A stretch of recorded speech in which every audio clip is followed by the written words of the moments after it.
Hi, Scott here. I will be covering on the upcoming 6th boss rush event, the Abandoned Laboratory. The featured units that are synergy for the event are Lann and Reynn from World of Final Fantasy, Auron from Final Fantasy X, Garnet from Final Fantasy IX, 7 from Final Fantasy Type 0 and Sherlotta from Final Fantasy Crystal Chronicles. Depending on the circumstances, we could have additional synergy units. Before I continue further, here is a small disclaimer clause for the video. The guide is written based on the time that the boss rush event was released for the Japanese version.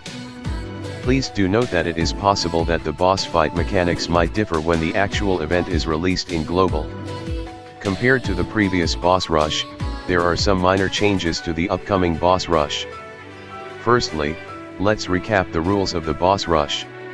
To get the full rewards, you need to complete the very hard version of boss rush with a maximum of 3 parties. Bringing the characters that I have mentioned earlier, the party will receive synergy stats. So try to spreading them out into different teams. Compared to the previous boss rush, the action counter will be reduced from 50 to 30. Any brave, HP, skill, AA, call or BT finisher will count towards to the 30 count. Burst and summon phase do not count toward to the 30 count. Despite the reduction in the orb counter, the LUFENIA auras are not the usual 90/90ths brave damage and brave gain reductions. The fight will be featuring more lenient standard LUFENIA auras. Allies on a team cannot be used on later teams, however calls can be used across multiple teams. Summon must be unique to each team. Inflicted debuffs are reset once you have swapped teams. LUFENIA orb count and boss recast remain the same after swapping teams.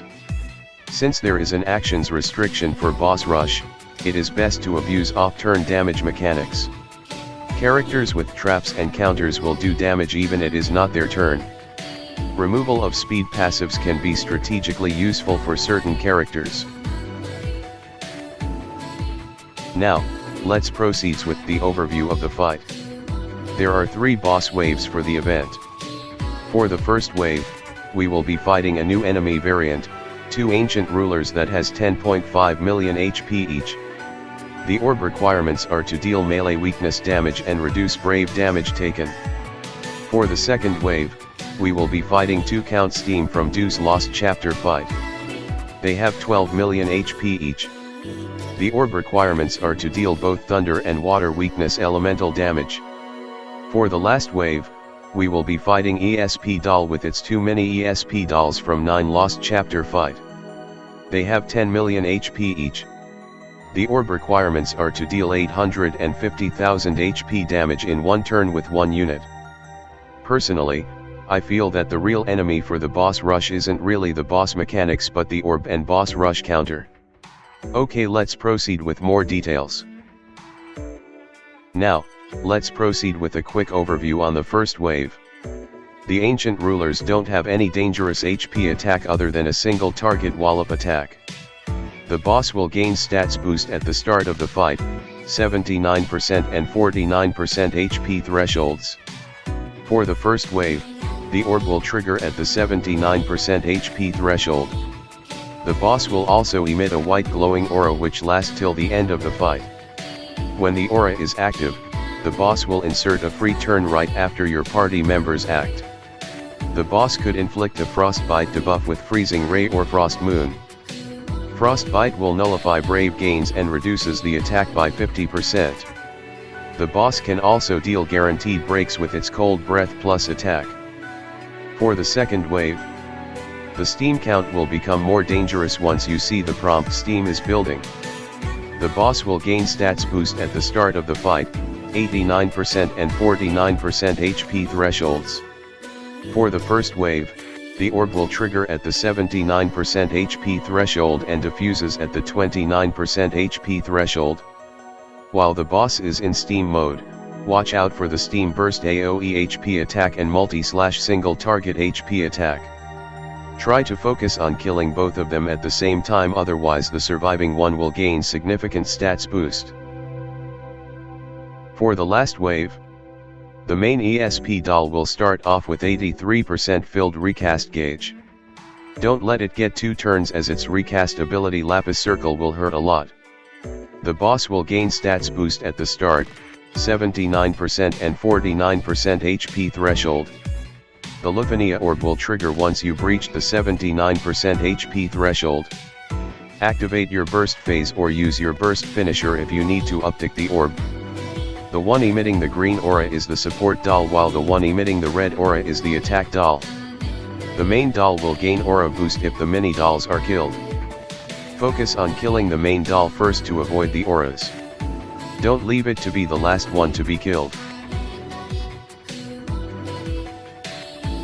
Now let's proceed with the unit recommendations for each wave and some additional information for the fight. For the first wave, the orb requirements have 2 parameters. The first parameter is to let the boss take melee weakness brave damage.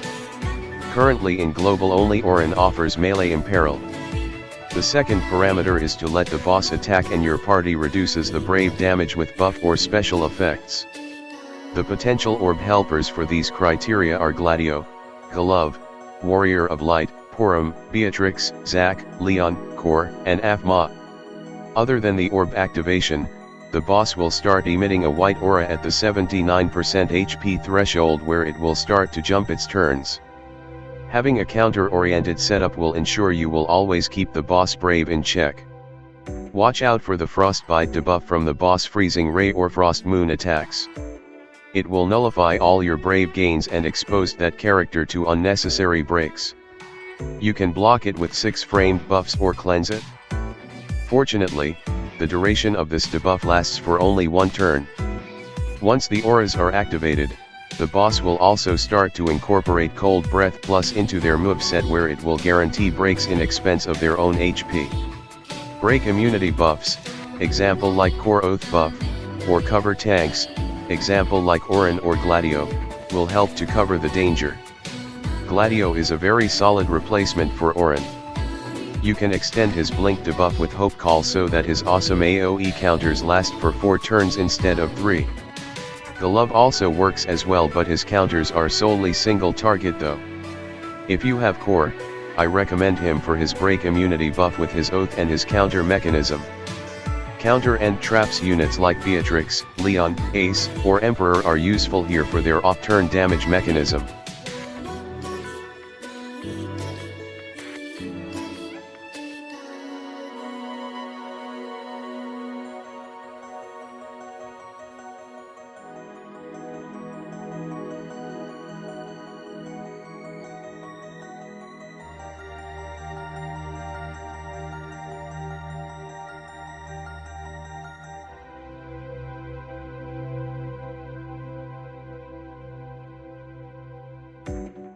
For the second wave, the LUFENIA orb will activates at 79% and disappears at 29% HP thresholds. To uptick the orb, you need to deal thunder and water elemental damage. Garnet is definitely the most suitable candidate to handle the orb, since she can enchant the party with both elements. If you don't have Garnet, you can bring other enchanters for your party.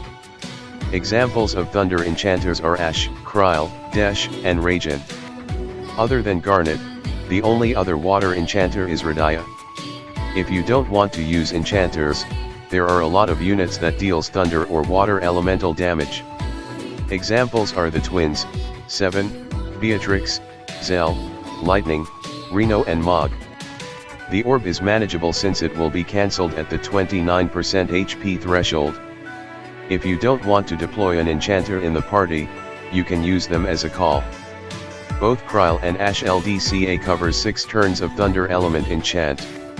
Now, let's cover more on the count steam mechanics. They are immune to launches and resists the Dark Element. For weapon type resistance, they are weak to magic and resists melee. You can bypass the resistance with Element Enchant and Imperil. The count steam will get more dangerous once they start to build up steam. This will initiates after the boss target itself for a turn. Once activated, they will start to use their more dangerous moveset like Flame Ball. Watch out for their HP attacks, Multi-Slash and Steam Burst.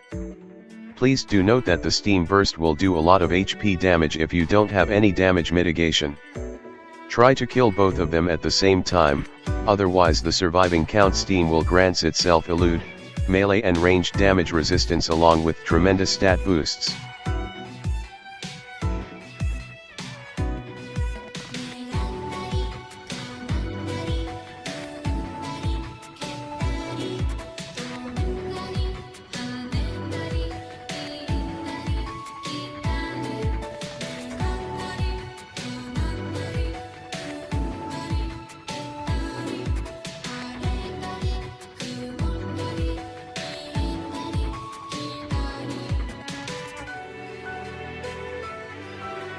For the third and last wave, the LUFENIA orb will activates at 79%.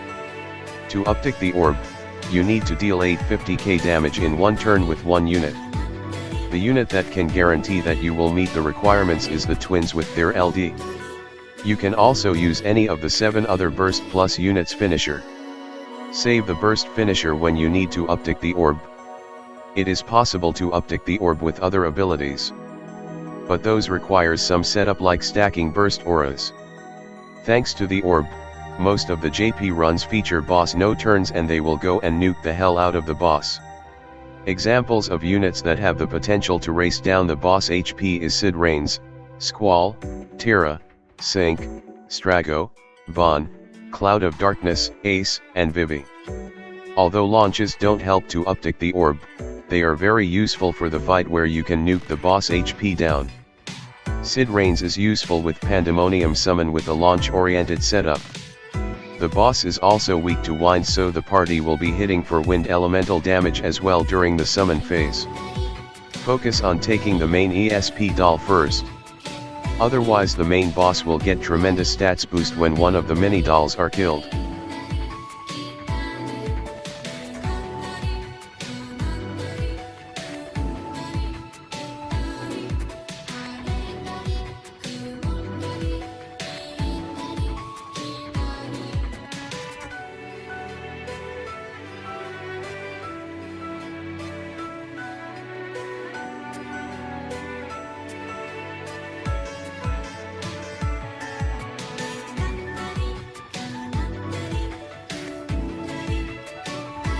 Here is a summary slide on the key mechanism that you need to watch out for. For Wave 1, go with counter-oriented setup. Having a counter tank like Auron and Gladio will help a lot. For Wave 2, go with an enchanter setup. If you don't want to bring an enchanter, you can use enchant calls like Ash and Kryl. Garnet also works as an enchant call, but I will recommend you to use her in the party since she also give the party synergy boost stats as well. For last wave, it is to race down the boss HP. If you have twins with their LD, you shouldn't have any issue in handling the orb. Use your BT finisher if you need to uptick the orb. If you don't have twins, a launch-oriented setup featuring Sid Reigns will help you race down the boss HP very fast. Focus on finishing up the main ESP doll first to avoid the stats boost aura. Overall, the boss rush fight won't be too difficult. You have lots of burst plus units in your roster. If you are still struggling, you can visit dissidiainfo.com for the call to arms videos for more runs ideas. We have come to the end of the boss guide. Thank you for watching the video. If you like the video, please do give the video a like. Please do subscribe to my channel for future similar content. Bye.